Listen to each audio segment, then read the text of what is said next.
நமஸ்காரம். உங்கள் அன்பிற்கும் அபிமானத்திற்குரிய வித்யாபுத்திரன் விஆர் ராஜா குளத்தூர்லேருந்து பேசுகிறேன். இன்றைக்கி எங்கள் ஃபாதருடைய சிராத்த தினம். அதனால் காலையில் எதுவும் நான் வீடியோ போடல. ஸோ இதெல்லாம் வந்து மத்தியானம் நல்லா ரெஸ்ட் எடுத்துகிட்டு இப்போ தான் பேச ஆரம்பிச்சிருக்கேன். இன்றைக்கி கார்த்திகை மாதம் 2வது சோமவாரம். இங்கே திருமால் முருகன் ஆலயத்தோட இங்கே வந்து 108 சங்கு பண்ணுறான். அரியத்துறைன்ற ஸ்தலத்தில் கடந்த 25 வருஷமாக நான் வந்து 1008 சங்கு நாங்களே வாங்கி கொடுத்துருக்கோம். அந்த காலத்தையும் 50,000 ரூபா ஆச்சது. இந்த சங்குன்னு சொல்லும்போது நிறைய பேர் ஆசைப்படுறா. அதாவது சங்கு இந்த மாதிரி சங்கு வாங்கும்போது இந்த காமிக்கிறேன் பாருங்கள். இது வந்து வலம்புரி சங்கு. இந்த பக்கத்தில் இருக்குது ஹோல். இந்த படத்துலையும் காமிச்சிருக்கேன் நான். அங்கே அதுக்கு வடம், இது இடம். இப்படி இருக்கு இல்லையா? எப்படி கண்டுபிடிக்க சொன்னால் இப்படி இப்படி இப்படி பார்க்கணும். அதை இது பாருங்கள். இது இடம்புரி சங்கு. வலம் இடம், அதாவது சங்கு அப்படி நிறுத்தி பார்த்தா நமது வலப்பக்கம் இருக்குது வலம்புரி, இடப்பக்கமாக அந்த ஹோல் வந்து இடம்புரி. இதுதான் வித்தியாசம். ஏன் இது வலம்புரி சங்குக்கு ரொம்ப மவுஸ் ஜாஸ்தின்னா, இதில் 1000 சங்கு வந்தால் ஒரு சங்கு தான் இது வரும். இதில் கடலில் தோன்றும்போது ஆயிரக்கணக்கான சங்குகள் எடுக்கிறார். காலில் வந்து ஒரு மம்முட்டி ஆட்டம் போட்டு செப்பலை போட்டு அது இப்படி இப்படி இது பண்ணி ஒவ்வொன்றா கலெக்ட் பண்ணி ஒன்று கும்பாச்சி இடம் வச்சு அதை வலையில் வச்சு போட்டு கொண்டு வந்து நிறைய டேமேஜஸ்லாம் ஆகுது. ராமேஸ்வரத்தில் நிறைய பண்ணுறேன். இங்கே மெட்ராஸில் கூட ட்ரிப்ளிகனில் அப்துல் கரீம் பாய் ஒருத்தர், நம்ம ஃப்ரெண்டு தான். அவர் தான் எனக்கு சப்ளை பண்ணார் கோவிலுக்கெல்லாம். அவர் வந்து சங்கு வைக்கிறார். நான் சங்கு வந்து ஏன் வாங்கி கொடுக்கலான்னு கேட்பேன். சில பேர் அது கொஞ்சம் டேமேஜ் ஆகிடுச்சுன்னா கஷ்டமாயிடும். அதை நம்ம வியாபாரம் பண்ணல நான். ஸோ அதனால் அவருடைய நம்பர் தந்துடுற சங்கு மட்டும் வாங்கணும்னு ஆசைப்படுறாங்களோ. They are sending throughout the world. நல்லா புரிஞ்சுங்க. அப்துல் கரீம் பாய் அவர் வந்து ட்ரிப்ளிகேனில் இருக்குது. அந்த நம்பரை வந்து நான் கடைசியாக வந்து காமிக்கிறேன். அவருடைய ஃபோன் நம்பரை கான்டாக்ட் பண்ணிக்கலாம் நேராக அவர்கிட்ட வந்து என்னென்ன பண்ணுறாருன்னா, அவர் முத்து, பவழம், இந்த கோமதி சக்கரம், இந்த சங்கு எல்லாமே அவர்கிட்ட வைக்கிறார். எல்லாம் கிழிஞ்சல், இது சோழி, இதெல்லாம் வர நம்ம வந்து நிறைய பார்க்குறோம். இது வந்து குபேரனுக்கு உண்டானது எல்லாம். கோமதி சக்கரெல்லாம் இஷ்டம் போல் வேலை சொல்லி வைக்கிறார். இந்த நார்த்தன் இந்தியாலாம் அமேசானில் ஆர்டர் போட்டால் கோமதி சக்கரம் காசு பெரியமோ ஏன்னா ஒரு 4-5 சக்கரத்துக்கு இன்னும் ஹண்ட்ரட்ஸ் ஆஃப் ருபீஸ் சார்ஜ் பண்ணுறான். இவக்கிட்ட பேக்கெட்டாக தராவா. கோமதி சக்கரம் வந்து கோமதி நதியிலேருந்து கிடைக்குது. எல்லா நதியிலும் கிடைக்கல. அது சோழி. இந்த சோழிலாம் அவர்கிட்ட தான் வாங்கியிருந்தான். ஒரு பேக்கெட்டே வந்து 200 ரூபா 150 ரூபா மாதிரி தான் இருக்கும். ஸோ 1000 கோடியில் கேட்டால் கூட தந்துடுவார் சோழி அவர். இதுலேயே டிஃப்ரெண்ட் சைஸஸ் இருக்குது. இதெல்லாம் ஏன் சொல்கிறேன், இதுக்கு நான் வச்சுருக்கேன்னா, இது பூஜா கிரகத்தில் இருந்தால் செல்வம் செழிக்கும் சொல்லிருக்கு. சங்கநிதி, பத்மநிதி. சங்கநிதினு சங்கு, பத்மநிதின்றது பத்ம தாமரை புஷ்பம். ஸோ குபேரனுக்கு 2 சைடில் 2 நிதி இருக்கும். ஒன்று சங்கநிதி, ஒன்று பத்மநிதி. சங்கன சங்கு மட்டும் இல்லை, எல்லாம் சிப்பி கிப்பி இந்த சோழி எல்லாம் சேர்ந்து கடலுக்கு உண்டான கடலில் தோன்றக்கூடிய எல்லா இதுவும் வந்து சங்கநிதி பத்மநிதியில் வந்துடும். அதுவும் சொல்கிறாங்க. இது ருத்ராட்சப்பட்டி. இதை வந்து ஈஸ்வரனுக்கு ரொம்ப உகந்தது. இது நேபாளில் வர வச்சு கொடுத்தாரு ஒருத்தரனுக்கு அந்த காலத்தில். இது ருத்ராட்சம் தான் இருக்குது. இது வந்து சில பூஜை, சிவ பூஜைக்கு நான் யூஸ் பண்ணுவேன். அதை திருப்பி எடுத்து வச்சுருவேன். யாராக கேட்டாலும் கொடுப்பேன். அதில் வந்து குருவாத்தில் வந்து ருத்ராட்சம் ஒன்றும் கேட்பா, மாட்டான்னு சொல்ல முடியாது. இதுக்கு கோயம்புத்தூர்லேருந்து ஒரு பையன், கோயம்புத்தூரோ திருப்பூரோ ஃப்ரீயாகவே தந்தாங்க. எனக்கு நிறைய தடவை அனுப்புவான். சிவராத்திரி, மகா சிவராத்திரி போது பைசா கூட வாங்கிக்க மாட்டான். சிகப்பு கலர் கயிறு கட்டி கண்ட ருத்ராட்சம், ஒரு ருத்ராட்சம் தான் இருக்கும். பஞ்சமுகம் தான் மோஸ்ட்லி. ஸோ இங்கெல்லாம் வந்திருக்கான், நம்ம வீட்டுக்கு வந்திருக்கான். நான் அரியத்துறை கேஷும் போயிருக்கேன். மாதிரி இதெல்லாம் வந்து சிவனை பூஜை பண்ணுறவாக்கு யூஸ் பண்ண வேண்டியது. இதெல்லாம் நல்லா புரிஞ்சுங்க. ருத்ராட்சம் இதெல்லாம். சங்கு கூட சங்கு வந்து பெருமாள் கோவிலுக்கு சங்கு வேறு. அதாவது அங்கே ரொம்ப சங்குகளோட இம்பார்ட்டன்ஸ் கிடையாது. பெருமாள் கையில் சங்கு இருக்குது. ஆனால் வந்து அபிஷேகத்தோட வெள்ளியில் தான் வச்சுருப்பா பெருசாக சங்கு ஷேப்பில். சிவன் கோவிலில் தான் இந்த சங்காபிஷேகம் மெயின். இது சிவனோட அபிஷேகத்தில். இப்போ ஸ்ருங்கி, இது அமேசானில் தான் வாங்கினது. ஸ்ருங்கின்னு போட்டாலும் வந்துடும். அது இதெல்லாம் ஒரு 300-400 ரூபா தான். இதில் நான் வாங்கி 10 வருஷம் ஆகிடுது. இதில் நீரோ பாலோ விட்டால் இந்த ரிஷபத்து வாயிலேருந்து வரும். ஸோ ஒரு 200 கிராம் பால் விட்டால் 2 தடவை விடலாம். அதில் ரொம்ப நேரம் மந்திரம் சொல்கிற வரைக்கும் ருத்ரம் சமக்கம் சொன்னால் அது அபிஷேகம் பண்ணிட்டே இருக்கலாம். இல்லைன்னா தாரா பாத்திரம்னு இருக்குது, ஒரு குடமாட்டம் இருக்கும், அதுக்கு 3 செயின் போட்டிருப்பேன், அது சின்ன ஒரே ஒரு ஹோல் இருக்கும், அது வழியாக சொட்டிகிட்டே இருக்கும். என் குரு வீட்டிலலாம் நான் செய்வேன். அந்த காலத்தில் அந்த அக்னி நட்சத்திரம் வரும்போது அந்த லிங்கத்து மேலே அந்த தாராபாத்திரம் தொங்க விட்டு அதில் பச்சை கற்பூரம் அதெல்லாம் போட்டிருப்பேன். ஸோ கூலான வாட்டரை சுற்றிகிட்டே இருக்கும் சிவன் மேலே. அந்த மாதிரி வருது. அது அனுபவம். இதெல்லாம் வந்து பாவனை தான். நம்ம எப்படி how we are coming to சங்காபிஷேகம். அரியத்துறையில் நான் சொல்கிறேன் 24 வருஷம் பண்ணிட்டு இருக்கோம் சங்காபிஷேகம் சொல்கிறேன். இது ஏன்னா இந்த கார்த்திகை மாதத்தில் நம்ம சொல்கிற குளிராக இருக்குல்லாம் சொல்கிறோம். ஆனால் ஜென்ரலாக இது பிரகாரம் பார்த்தா, சயின்ஸ் பிரகாரம் பார்த்தாலும் சரி, சூரியன் விருச்சிக ராசிக்கு போகும்போது ரொம்ப உஷ்ணத்தை கொடுக்குமா ஈஸ்வரனுக்கு. ஸோ ஈஸ்வரன் வந்து அக்னி பழம்பா கார்த்திகை அண்ணாமலை தீபம் எந்த மந்த் வருது? கார்த்திகை மாதம் தான் வருது. ஸோ ஈஸ்வரன் அக்னி பழம்பா இருக்கார். அவரை கூல் டவுன் பண்ணுறதுக்கு தான் சங்காபிஷேகம். ஈஸ்வரன்கிட்டேருந்து அவருடைய இந்த வெப்பத்தை தணிக்கிறதுக்காக சங்காபிஷேகம் பண்ணுறான்னு. அது எப்போ பண்ணோன்னா சோமவாரம், இந்து வாரம் சொல்கிறது. இப்போ ஜென்ரலாக தெலுங்காலாம் சொல்கிறது சோமவாரம்டுவா. சேம் சண்டே மண்டே தான் அது. ஸோ சோமவாரம், மண்டே, திங்கட்கிழமை எல்லாமே இது. சோமனை யாரை குறிக்கிறது? சந்திரனை குறிக்கிறது. ஸோ சந்திரன் வந்து நீச்சம் அடைகிறான் இந்த பீரியடில். ஸோ அதை வந்து காம்பன்சேட் பண்ணுறதுக்காக இதெல்லாம் பண்ணுறான் ஈஸ்வரனுக்கு. சந்திரனை படையில் சூடிக்கிறார் ஈஸ்வரன். ஆனால் அவரே அக்னி பழம்பா இருக்கார் இப்போ. ஸோ அவரை கூல்டவுன் பண்ணுறதுக்காக அது கார்த்திகையில் 4 சோமவாரம் வரும். 5 எல்லாம் வெரி ரேர், அதில் நம்ம தெரியல எனக்கு. அந்த 4 சோமவாரமுமே சங்காபிஷேகம் நடக்கும். இதில் வந்து 108 சங்காபிஷேகம் இருக்குது, 1008 இருக்குது. நடுவில் எதுவும் கிடையாது, 500லாம் கிடையாது. 108 1008. 108 பண்ணால் கூட அதில் சேர்வே சகசரநாமம் பண்ணுவேன். 1008 பண்ணாதான் சகசரநாமம் சொல்ல முடியும் ஈஸ்வரனுக்கு.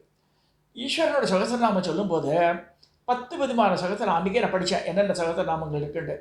சிவனுக்கு பல சகசரநாமம் இருக்குது. மகாபாரதத்துலேயே பாருங்கள், விஷ்ணு சகசரநாமம் அதுதான் வருது, சிவ சகசரநாமம் மகாபாரதம் வருது. இப்போ சிவசகசரநாமம் சொல்லும்போது உபமன்ய முனிவர்கிட்ட கிருஷ்ண பரமாத்மா அவருடைய பூஜா முறைகள்லாம் தெரிஞ்சு அவர் துதிக்கிறார். யாரை? சிவனை. கிருஷ்ணர் வந்து அவர் சகசரநாமத்தில் துதிச்சு அருள் பெறான்னு வருது. இதெல்லாம் மகாபாரதத்தில் சிவ சகசரநாமம், விஷ்ணு சகசரநாமம், அது உபமன்யுன்னு ஆரம்பிக்கும். அதில் உபமன்யு உபாசன்னு வரும். ஸோ இந்த மாதிரி சகசரநாமங்கள் 10 விதமாக, அருணாச்சலி தனி சகசரநாமம், மகாலிங்க சுவாமி தனி சகசரநாமம், அது மாதிரி ஒவ்வொரு ஊர்லேயும் தனித்தனி சகசரநாமங்கள் இருக்குது ஈஸ்வரனுக்கு. மிச்ச தெய்வத்துக்களை மேலே கிடையாது. ஸோ இந்த கார்த்திகை மாதத்தில் இந்த சங்காபிஷேகத்தில் பார்ட்டிசிபேட் பண்ணுறது அவ்வளோ கொடுப்பேன். எனக்கு தெரிஞ்சோ அப்போல்லாம் எனக்கு அவ்வளோ தெரியாது. நான் டு பி ஃப்ராங்க்கு, நான் பெரிய இது பண்ணுவேன். ஏகாதசி திருத்தலம் வந்து 10 வருஷ காலம் நான் பண்ணியிருந்தேன். கோவிலில் இருக்கும்போது பிரசிடெண்ட் ஆகிறதுக்கு முன்னாடியே இங்கே வந்து காசியிலேருந்து விஸ்வநாதர் வந்து பிரதிஷ்டை பண்ணாங்க. இது அதுவும் ஒரு பெரிய மிரக்கல் தான் என் லைஃப்பில். இந்த ராஜராஜேஸ்வரர் கோயில் கட்டும்போது 3 சன்னதியாக இருந்தது அந்த அந்த காம்பவுண்ட் உள்ள. ஒன்று சங்கடகர சிந்தாமணி விநாயகர், ஷண்முகர், ஸ்ரீனிவாசர், இந்த 3 சன்னதி. எய்த்தாம் மாதிரி ஆஞ்சநேயர் இருந்தது, நவக்கிரகம் இருந்தது, வேறு சன்னதிகள்லாம் கிடையாதுங்க. அப்போ வந்து நான் தெரிஞ்சோ தெரியாமலோ அறிஞ்சோ அறியாமலும் ஜனங்களுக்கு சொல்லியிருந்தேன். நான் எங்கள் வீட்டிலேருந்து ஒரு சமயக்கார மாமி இருந்தால் ரேவதி என்று, அவள் வந்து நிறையா சொல்லுது, எவ்வரி பிரதோஷத்துக்கு இங்கே பிரசாதம் போயிட்டோன்னுவேன். லெமன் ரைஸு, கர்ட் ரைஸ் மாதிரி பெரிய பெரிய பக்கெட்டில் ரசோல பக்கெட்டில் பண்ணி கொண்டு போய் கொடுத்துருவாள். அந்த மாதிரி இருக்கும்போது அவள் சின்ன மாக்கல் லிங்கத்தை வச்சுட்டு தட்சிணாமூர்த்தி கோஷ்டத்தில் இருக்கிற முருகர் சந்நிதியில் இருக்கிற தட்சிணாமூர்த்தி கோஷ்ட சந்நிதியில் சின்ன மாக்கல் லிங்கம். மாக்கல் லிங்கம்லாம் உடஞ்சி போயிடும், பாவம் பண்ணக்கூடாது. அதெல்லாம் தட்சிணாமூர்த்திக்கு பண்ண முடியாது பிரதோஷ வேலையில், லிங்கத்தை வச்சு பண்ணுங்கன்னு சொல்லும்போது சுவாமி நீங்கள் ஏற்பாடு பண்ணுங்கன்னு ஆகும். அது எதேச்சியாக 2 வாரமாக சொல்லியிருந்தேன் பிரதோஷத்துக்கு போது. ஐ வென்ட் டு அரியத்துறை அந்த டே. அங்கே போனோடனே குருக்கள் வந்து கிட்ட வந்து சண்முக சிவாச்சாரியார் இருக்கார். இப்போ அந்த மாமாவுக்கு 85 வயசு மேலே, 87 மாதிரி. அவர் வந்து ரகசியமாக சொன்னார், அஜா வா சொல்லி கருவறை வாசப்படி வரைக்கும் அழிச்சு போயிட்டு உள்ளே குழந்தையாட ஊற்றின்னு வந்தப்ப ஒரு பெரிய பானலிங்கம். அது மொத்தம் இது வந்து கிட்டத்தட்ட 8 இன்ச்சு 9 இன்ச்சு இருக்கும். அந்த உயரத்தை பார்த்தா நல்ல ஒரு ரேகையெல்லாம் கூடி இருந்தது. அதை கொடுத்தாரு. இது வந்து தெரியுமா ராஜா என்னாச்சுன்னா, பாம்பேக்கு சென்ற ஒரு ஐயங்கார். அவர் இங்கேருந்து சென்னையிலேருந்து பாம்பேக்கு ஃப்ளைட்டில் போயிருக்கார். ஒரு மார்வாடி வீட்டில் பூஜை. அந்த மார்வாடி வந்து வைக்கிறார் இந்த லிங்கத்தை. அவங்க வீட்டு பூஜையில் இவ்வளோ பெரிய லிங்கத்தெல்லாம் வச்சுருக்க, பானலிங்கம் சின்னதாக வச்சுக்கணும் நீங்கள் அப்படி பயமுறுத்திட்டார் அவளை. அவள் பயந்து போய் கொடுத்துட்டா அவர்கிட்ட, நீங்களே என்னோட பண்ணுங்க, நீங்கள் நாங்கள் சின்னதாக வாங்கிக்கிறோன்ட்டு சொல்லிட்டார். எங்கே வாங்கினாலும் காசியில் இடைக்கு இடம் வாங்கிட்டாவா. கங்கை நதியில் வந்து முதந்து வந்தது காசியில். அங்கே இடைக்கு இடத்துக்குவா, பெரிய பெரிய லிங்கெல்லாம் இடைக்கு கிலோ கணக்கு தான் அது. அது மாதிரி வாங்கியிருந்தா அப்படின்னார். அவர் என்ன செஞ்சுருக்க, அவர் ஒய்ஃப் சொல்லுங்க, நம்ம வீட்டுக்கெல்லாம் வேண்டாம், நம்ம வைஷ்ணவா நீங்கள் வந்து அரியத்துறைக்கு போகிறாள், அங்கே கொண்டு கொடுத்துருக்கோன்ருக்கா. அரியத்துறையில் போய் குருக்கள் வீட்டில் போய் குருக்கள் வீட்டில் கொடுத்துட்டார். அந்த மாமி என்ன சொல்லியிருக்க, ஐயோ ஆற்றுல வச்சுக்க வேண்டாம், நீங்கள் இவ்வளோ பெரிய லிங்கத்தை வச்சு நினச்சி போகிறது, கோவிலை கொண்டு வச்சுக்க வேண்டாம்.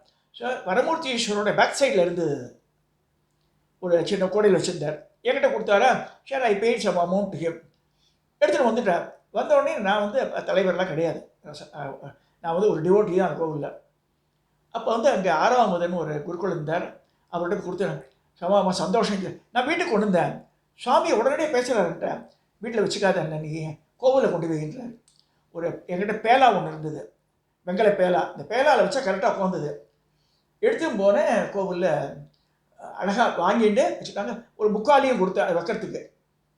ஸோ இந்த விநாயகர் சன்னதியிலே வச்சு ஒரு 1 or 2 இயர்ஸ் பூஜை நடந்துருந்தது. அந்த நேரத்தில் ஒரு எங்கள் ஆஃபீஸில் பண்ணுற ராஜகோபால்ன்ற ஒரு பையன், அவன் கொஞ்சம் தீர்க்கதரிசி, ஏதோ கடவுள் வந்து யார் யாருக்கும் ஒரு இது தரான். அவர் சொன்னார், ராஜராஜேஸ்வரி கோவில் கட்டும்போது ஒரு லிங்க பிரதிஷ்டை நடக்கும்போது இந்த கோவிலுக்கே வரலாமா, கோவிலே பார்த்ததில்லை. ஆனால் ஹி டோல்ட் மீ ஒரு லிங்க பிரதிஷ்டையோடு தான் நடக்கும் இந்த அம்பாள் விக்கிரகம் அப்படின்னா. இது வந்ததா இல்லையா, சரி இது என்ன செய்யறதுன்னு யோசனை பண்ணும்போது அதுக்கு ஆவுடையார், நந்தி, பலிப்பீடெல்லாம் பண்ணி கொடுத்து 5000 ரூபா தான் வச்சுருப்போம். அதற்கெல்லாம் சேர்ந்து சரி பண்ணி வச்சுட்டேன். அப்படி பீரோலே இருந்தது. சரி நான் கொண்டு வந்த வருஷம் 2004, 2008 கும்பாபிஷேகம் ஆச்சு. அப்போ வந்து லிங்க பிரதிஷ்டை பண்ணணும்னு சொல்லி ஆஞ்சநேயரை பெருமாளுக்கு வைத்து அம்மா ஷிப் பண்ணி ஆஞ்சநேயர் இடத்துல பெரிய இடத்த ஃப்ரீயாக கட்டி கொடுத்துட்டார் கோவிலை. சரி காசி விஸ்வநாதர் போய் உட்காந்துட்டாருங்க. இது எதுக்கு சொல்ல வரேன்னா, அப்போ 10 வருஷ காலம் நான் வந்து இந்த ஏகாதச ருத்ரம் 11 பேர் 11 தடவை ருத்ரம் படிக்கணும். அதில் சங்காபிஷேகம் உண்டு. அதில் ஸோ அந்த மாதிரி பண்ணியிருந்தேன். இது கடவுள் அருளால் எப்படி பாருங்கள், நம்ம சொன்ன வாக்கு வந்து இது லிங்கம் வாங்கி தரேன் இந்த காசியிலேருந்து வந்துடுது. பிளேனில் வந்து just imagine Kashi to Bombay, Bombay to அரியத்துறையில் காரில் நான் கொண்டுருக்கேன். இந்த மாதிரி ஒவ்வொன்றும் ஆல்ரெடி ப்ரீ டிட்டர்மின்ட் அது. சரி அது இப்போ நடக்கிறது 108 சங்கு வச்சு அபிஷேகம் பண்ணுறேன். அது கூட குருக்களை வாங்கி கொடுத்தது. இந்த 108 சங்கு 1008 ஏற்பாடு பண்ணேன்.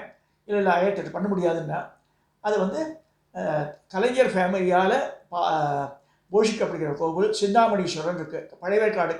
பழைவேற்காடுன்ற ஊரில் கடலுக்கு நடுவில் தீவு. அது கருங்காலின்னு கிராமம். அது ராவணேஸ்வரன் பூஜை பண்ண இடம். அது பாலி பண்ணியிருக்கான், ராவணன் பண்ணியிருக்கான், எல்லாம் பூஜை பண்ண இடம். அது அந்த சிந்தாமணீஸ்வரர் கோவிலில் இது 1008 சங்கு கொடுத்தேன்னே. இப்போ சங்காபிஷேகம் நடக்குது. அவள் கடன் வாங்கி பண்ணியிருந்தா பாவம். So I had gifted to them. இந்த சங்காபிஷேகத்தினுடைய இதனை பெருமை வந்து அளவிட முடியாது. தயவுசெய்து பார்ட்டிசிபேட் பண்ணுங்க. நம்மளால் 1008 புஷ்பம் வாங்கியிருந்தால் புஷ்பத்தை வைப்பேன், அந்த சங்கு மேலே புஷ்பத்தை வைப்பேன். அதுக்கு உண்டான பியூர் சந்தனம் ஸ்ரீவித்யா மயிலாப்பூரில் கிடைக்கிறது. பியூர் சந்தனம், மஞ்சள் கலர் இருக்கிற சந்தனம்னு சந்தன கலரில் தான் இருக்கணும். மஞ்சள் கலரில் இருக்க தான் ஏதோ பொடி விஷயம் மிக்ஸ் பண்ணுறோம், அது கிடையாது. சரி நல்ல பச்சை கற்பூரம், இந்த சந்தனம், இந்த புஷ்பங்கள், நல்ல வாசனையான புஷ்பங்கள் வாங்கி தரணும் சுவாமிக்கு. இந்த மாதிரிலாம் பண்ணும்போது ஒரு சங்காபிஷேகத்தில் நம்ம பார்ட்டிசிபேட் பண்ணாலே இவ்வளோ புண்ணியம் சொல்லியிருக்கு. அதை நான் மனப்பூர்வமாக உணர்கிறேன். என்னோடய அபிலாஷையெல்லாம் பூர்த்தி பண்ணுறார் அவர். இல்லைன்னா அந்த ஊரில் பண்ணக்கூடிய சிவராத்திரி 36 வருஷமாக பண்ணிட்டுருக்கேன். இது வர வருஷம் 37ஆவது வருஷம். நவராத்திரி கிட்டத்தட்ட அதே வருஷம் 35 வருஷத்துக்கு மேலே பண்ணிட்டுருக்கு. சங்காபிஷேகம் 24 வருஷம் பண்ணிட்டுருக்கேன். ரோம மகிழ்ச்சியோட குரு பூஜை அதுவும் 24 வருஷமாக நடக்கிறது. இதெல்லாம் எதுக்கு சொல்ல வரேன்னா, கடவுள் வந்து நம்மளை நிர்ணயிக்க பண்ணிட்டாருன்னா அது நம்ம கருவப்படக்கூடாது. நம்ம அது நடந்துட்டுருக்கோம். சாமி பாட்டு நடத்துக்கிறாரு அதை. ஸோ அதுக்காக ஒரு வசதியாக எனக்கு ஒரு வீடு கட்டி கொடுன்னேன். அந்த இடமும் அலக்கேட் ஆகிடுச்சு எனக்கு. அங்கே வந்து இன்வெஸ்ட் பண்ணி எல்லோரும் ஜனங்கள்லாம் தங்குறதுக்கு பாத்ரூம் குத்துட்டு போகிறதுக்கு. அங்கேயே கோவில் வந்து ஒரு 50 அடி தான், 50 ஃபீட் தான் என் வீட்டிலேருந்து அது கோவிலேருந்து 2வது வீடு தான் இது. இதெல்லாம் எதுக்கு சொல்ல வரேன்னா, இந்த சங்காபிஷேகத்தினால நான் அளவரிக்கு நிறைய எனக்கு நன்மை நடந்திருக்கு. அங்கே ஈஸ்வரன் எனக்கு ஏதோ ஒரு அபிஷேகம் பண்ணி வீட்டுக்கு வந்த உடனே நல்ல செய்தி காத்திருக்கோம். ஒவ்வொரு தடவையும் ஜஸ்ட் இமேஜின். சில பேர் சொல்கிறா, இல்லை பெருமாளுக்கு பண்ணால் நடக்கும், ஈஸ்வரனுக்கு பண்ண. ஈஸ்வரன் தான் மூலகர்த்தா, நல்லா புரிஞ்சுக்கணும். அம்மை அப்பன்றது இவா தான் மூலம். அவாக்கு தான் எல்லாமே வருது. ஸோ இவாளை நினச்சிட்டு நம்ம பண்ணக்கூடிய காரியங்கள் எல்லாம் வீடை வந்து நல்லா சிறப்பாகவும் அந்த ஆன்மாவை நல்ல ஸ்டேட்டஸுக்கு கொண்டு வரும். இதில் திரும்ப சொல்கிறேன், ஜாதி பேதம்லாம் கிடையவே கிடையாது. ஈஸ்வரனே வந்து பார்வதியே வந்து மீனவச்சியாக பிறந்திருக்காள். அவள் வந்து பிராமின் ஃபேமிலியே பிறந்திருக்கா, மீனவச்சியாக பிறந்திருக்கா, ராணியாக பிறந்திருக்கா. ஒவ்வொரு இதில் வந்து ஈஸ்வரன் அடையிறதுக்கு பலவித இதில் பேய் பிறந்திருக்கா. இவர் கலைஞராக வந்து தான் வந்து அந்த மீனவச்சி கல்யாணம் பண்ணிக்கிறார். வேடு வச்சு இங்கே இந்த ஸ்ரீசைலம் ஆந்திராவில் பிரம்மராம்பிகை வந்து வேடு வச்சு இவர் வந்து வேடுவனாக வர்றார் பாசுபதம் கொடுக்கறதுக்கு அர்ஜுனனுக்கு. ஸோ அந்த மாதிரி இதில் வந்து நம்ம தயவு செய்து பிறப்பாக வச்சுன்னு அது இடப்படாதவங்க. நான் இப்போ சமீப காலத்தை நான் பார்க்குறது சத்தியமாக சொல்கிறேன், இது வந்து நான் நாட்டு டிகிரேட் என்படி நிறைய குழந்தைகள், நிறைய பசங்க, வாலிபர்கள்லாம் வந்து இதர கம்மியாக அந்தனர் அல்லாதவர் சொல்கிறாங்க, அவ்வளோ சிறப்பாக செயல்படுறான். ரொம்ப நான் திரும்பி நேற்று கூட சொன்ன ஒரு பையன்கிட்ட, நீங்களாம் என் பிள்ளையா பிறந்துக்கூடாதான்னு கேட்டேன். நான் என்ன சார் மாமாடி சொல்கிறேன் இல்லைங்கன்னா, நிஜமாக சந்தோஷமாக இருக்குது அந்த குழந்தைகள்லாம் பார்த்தா. இவன் பட்னி இருக்கான், அது பண்ணுறான், ரொம்ப இதெல்லாம் உதாரணமாக சொன்னேன். கணேஷன் இதில் இருக்கான், பெங்களூரில் இருக்கான். நாதன் எனக்கு ஒரு பையன், இதுக்கு எனக்கு யூடியூப் பார்த்து நிறையா கற்றுட்டம்மா கூட எனக்கு குருவாக எடுத்துக்கோங்க சொல்லிட்டு 1111 ரூபா அனுப்பிச்சிருக்கான். நான் இதுக்கு நான் கேட்டேன், நான் கேட்கவே இல்லையே ஒன்று என்ன இல்லை நீங்கள் தெய்வீக காரியத்துக்கு இதுக்கு யூஸ் பண்ணுவோன்னு நினச்சான். இது எதுக்கு சொல்ல வரேன்னா, இந்த டெலிபதி நம்மளுடைய பேச்சு வந்து அவளுக்கு ரொம்ப பிடிச்சிருக்கு. இது வந்து நான் வந்து டம்பா அடிச்சுக்க வேண்டாம். எனக்கு இந்த மாதிரி மனுஷாலெல்லாம் வந்து கட்டாயம் வேணும். நிறைய தொண்டு பண்ணுறா, அரிய துறையிலும் சரி. அந்த கிளீன்லினஸ் பண்ணுறது, மேலே ஏறி வேலை செய்தான் இவாங்க பண்ணுறா, அவன் தான் பண்ணுறான் திகிரிமா, என்ன வேணால் பண்ணுவான். ஸோ அவளெல்லாம் பார்த்தா வந்து அவளுக்கு வந்து நல்ல ஸ்தானம் கிடைக்க வேண்டிப்பேன். நான் ஒவ்வொரு ஆஃபீஸ்லேயும் சரி, இதில் விவசாயம் பண்ணுறவன் சரி, நல்ல நிலைமைக்கு வந்துடுவான். ஈஸ்வரனை காலை கட்டியே பிடிச்சிட்டா போதும். எஸ்பெஷலி இந்த சோமவாரத்துலலாம் வந்து கட்டாயம் விசிட் பண்ணுங்க. எந்த கோவிலில் பண்ணுறாலும் பண்ணுங்க. அதவே எந்த கோவில் ஸ்பெசிஃபிக்காக நான் சொல்லலை. அரியத்துறை எனக்கு ஏன் பிடிக்கும்னா, சத்யோஜாத ஸ்தலம் அது. ஈசானம் தத்புருஷம் வாமதேவம் சத்யோஜாதம் அகோரம். ஈசான ராமகிரி, தத்புருஷம் வந்து சுருட்டப்பள்ளி, இது வந்து வாமதேவம் வந்து ஆரணி, சத்யோஜாதன்றது அகோரம், இது அரியத்துறை, அகோரன்றது சிந்தாமணீஸ்வரம், கலைஞர் குடும்பத்தால் போஷிக்கப்படுகிற கோவில். அவன் பேசிக்கிட்டான். அவள் குடும்பத்தினரில் நிறைய பண்ணுறான் அந்த கோவிலுக்கு. அது நான் கண்ணார பார்த்துருக்கேன். நான் அதுக்காக சொல்ல வரேன். ஸோ தயவு செய்து இந்த ஈஸ்வர இதோட பெரிய மந்திரம்லாம் தெரியணும் அவசியமே கிடையாது. ஓம் நமச்சிவாய சொல்லுங்க போதும். அது சிம்பிளான ஃபார்முலா அது. ஸோ ஈஸ்வரனை வழிபடும் போது அது இருந்தால் போதும். ஈஸ்வரன் வந்து சுத்த ஸ்படிக ரூபாயான்னு இருக்கார். ரொம்ப நிர்மலமான மனசு, அதாவது எந்த அழுக்கு கிழக்கு எதுவுமே இருக்காது வாழ்க்கை. ஸோ அந்த மாதிரி இருக்குது. இப்போ இந்த இது வீடியோ முடியும் போது இந்த கரீம் ஷெல் மர்ச்சன்ட்டு அப்துல் கரீம் பாயோடைய நம்பரை எழுதி காமிக்கிற போர்டில் அதை நோட் பண்ணும்போது, those who are interested you can contact him. Other thing, இதுலேருந்து சேலத்துலேருந்து அந்த வசந்தின்ற பெண்மணி அவள் பேஷண்ட்டே பாயிட்டேன், சுவாமி எனக்கு எப்படியாவது பண்ணுங்க. அன்றைக்கி கிரிட்டர்லேயும் பார்த்தா பானலிங்கம் நர்மத பானலிங்கம்லாம் 200-300 போட்டிருக்கோம். அத்தனை உண்டு. அமேசான்தே சீப்பாக இருக்குது போல இருக்கு. அப்புறம் பார்த்தா சோனா பத்திரம் கேட்டால் 1000 ரூபான்னு போட்டிருக்கான். எல்லாமே சேர்த்து 1000 ரூபாக்குள்ளே கிடைக்கிறது. எல்லாமே 5 பொருளும் 1000 ரூபாய்க்கு உங்களுக்கு கிடச்சிடும். 1000 ரூபா கூட ஒன்றும் கம்மி தான். பித்தளை பட்டி நீங்களே வாங்கிக்கோங்க. அமேசான் ஆர்டர் பண்ணலாம், இல்லைன்னா பாத்திர கடையில் கொடுப்பான் பித்தளை பட்டி, அதில் வச்சு பண்ணுங்க. அந்த 5 பொருளும் அவர்கிட்ட கிடைக்கிறது. அதுக்கிட்ட கரீம்பாய்கிட்ட 100 பானலிங்கெல்லாம் 50 ரூபான்றான், நர்மத பானலிங்கம். ஸோ இது வந்து கிரியில் போய் கேட்டால் 200 ரூபான்றாங்க. 50 ரூபா 200 ரூபா எடுது. ஸோ தயவு செய்து இந்த கரீம்பாய் நம்பரை யூஸ் பண்ணுங்க. வலம்புரி சங்கு வாங்கிக்கலாம், ஸ்படிகமணி வாங்கிக்கலாம், பவழமணி வாங்கிக்கலாம், ப்ளஸ் இந்த கோமதி சக்கரம் அதெல்லாம் கூட வைக்கிறாவா, சோழி எது வேணால் வாங்கிக்கலாம். அவகிட்ட ஸ்ட்ரிப்ளிகேனில் இருக்குது. பார்சாதி கோவில் எழுத்து அது மாதிரி வடக்கு மாடு வீதியில் போனால் அந்த இடத்துக்கு போயிடலாம். ஸோ அந்த நம்பரை கடைசியில் காமிக்கிறேன் நான், அதை நோட் பண்ணி செய்யுங்க. இதோட என்னுடைய 211வது வீடியோவை நான் நிறைவு செய்கிறேன். தயவுசெய்து சப்ஸ்கிரைப் பண்ணுங்க, ஷேர் பண்ணுங்க, லைக் பண்ணுங்க. அப்துல் கரீமோட நம்பர் சீஷல் மர்ச்சன்ட் டவர், ட்ரிப்ளிகனில் வடக்கு மாட வீதியில் குளத்துக்கு சைடில் போனேன். அப்போ லெஃப்ட் சைடில் திரும்பினாலும் இந்த இடம் வந்துடும். 9444256701. திரும்ப சொல்கிறேன், 9444256701. இவர்கிட்ட வலம்புரிச்சங்களை 300 ஆரம்பித்து 500 600 பெரிய சைஸே இருக்குது. பட் வலம்புரிச்சங்களை ரொம்ப ஜாக்கிரதையாக பேக் பண்ணி அனுப்ப சொல்லணும். நான் அதனால் I don't want take risk, வாங்கிக்கோங்க. அதை எல்லாம் மிச்சம் எல்லாமே கிடைக்குது அவர்கிட்ட. இந்த கோமதி சக்கரங்கள்லாம் பேக்கெட்லேயே தரார், சோழி தரார், ஷெல்ஸ் தரார், அப்புறம் வந்து ஸ்படிகமணி, நவரத்ன மணி ப்ளஸ் பவழங்கள் எல்லாமே தரார் அவர். சிப்பியில் ஒரிஜினல் முத்தே பார்க்கலாம். இந்த சிப்பியில் ஒரு எப்படி ஈஷினா மாதிரி இருக்கும், பெரிய பெரிய முத்துக்களே இருக்குது. அந்த சிப்பியில் வந்து 300 400 தான்.